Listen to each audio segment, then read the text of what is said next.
Hi guys, thanks for checking out this video. This is part 5 of the new fundamentals of digital marketing series. About a month ago, I typically like to give context just in case it's the first video you are seeing in the series.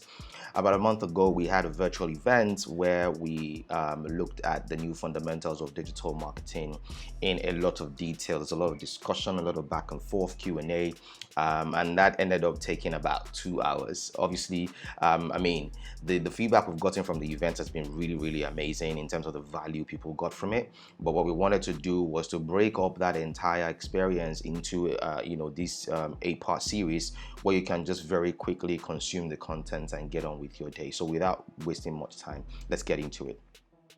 Oh yeah, by the way, at the end of watching this video, if you still want to watch the entire session, because again, like I said earlier, there's a lot more value in that particular video, just because we spent a lot more time going into the detail, and obviously there's a lot more value in terms of the quality of conversation that we had.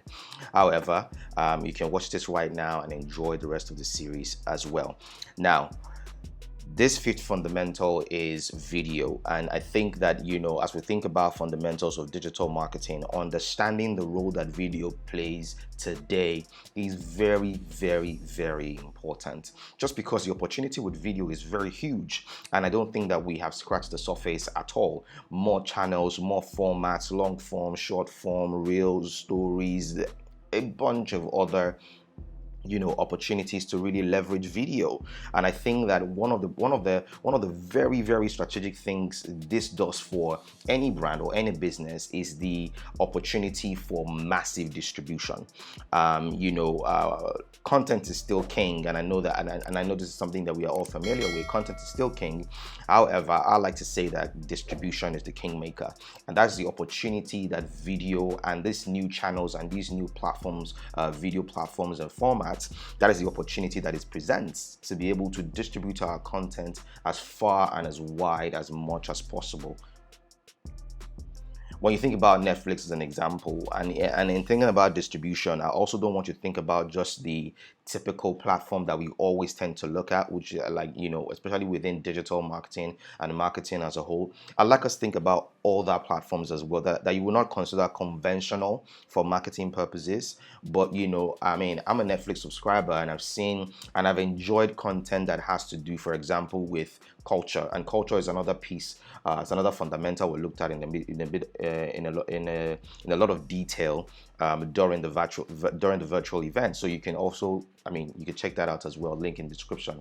But Netflix is also a distribution platform for video, and I think I hope that's getting your juices flowing, just so that you understand, just so that you look beyond the conventional platforms that we tend to look at when we think about distribution of video content.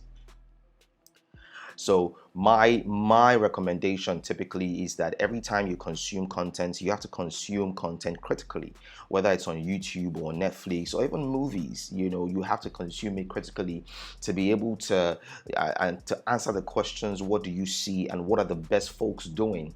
I particularly enjoy watching movies just because I want to see. One of the biggest questions I used to ask myself is how filmmakers, and these creators are able to keep or hold the attention of the audience for seasons back to back and keep people waiting. It's very exciting for me to watch and to learn some of the ways that they are able to do that and use that in marketing and in digital and so on and so forth when we look at video content. So it's very important that as we think about video and the opportunities that it presents, there's a lot of learning opportunities we have as we consume content a bit more critically, because we want to learn, not just because we want to be entertained. This takes us into the conversation about the creator economy. Over 50 million creators across the world, and I think this is only going to continue to grow. For example, I only started running this YouTube channel about a month ago or so. So I'm sure that by now it's about 50 plus 50 million plus, if you get what I mean. So there's a lot of opportunity in this space as well. We need to, I mean, as brands and marketers, we need to be more strategic about how we are able to collaborate with this, with the creator economy, just so that we are able to deliver the kind of business results that we want to deliver. It is so huge. Everything that you can think about from a content standpoint, somebody out there is creating it. From the things you might consider weird and you don't understand to the ones that you are a raving fan of. So it's very important that as we think about video, we extend the thought into the creator economy and try to answer the question: how are we able to leverage, that this opportunity to collaborate at such a massive scale? One of the case studies that comes to mind is the one of Duncan, and what Duncan did was, when they were going to launch on TikTok, what they did was, rather than look for creators and sign big endorsement deals, what they did was they hand selected. Yeah, I mean, obviously Dunkin' with all the outlets that they have across across the regions where they do business. What they did was they hand selected a number of their staff. I think it was about 1,000 or so. And what they did was, every week, and I think every week or every month, they will send out a content creation brief that this team members would use to create content on TikTok. That was their TikTok strategy in that sense, and you can imagine what that did for the brand in terms of the organic reach and the ripple effect of having about 1,000 people create content around your brand simultaneously, and that really gave them the lift that they needed by using that platform. So we have to think about these things a bit more creatively as to how we're able to use video, how video integrates with every other element of our business, how video integrates with everything else we've talked about in this series, from the big picture, which is the business objective, to talking about design, to talking about storytelling. We have to answer the question how video ties into all these other fundamentals so that we are able to deliver the kind of results that we want to deliver. That's it in this video. Thank you very much, guys, for sticking around. I really appreciate it. Like I said, I'll leave a link in the description for the virtual event itself, because we're able to go into a lot more detail during the event.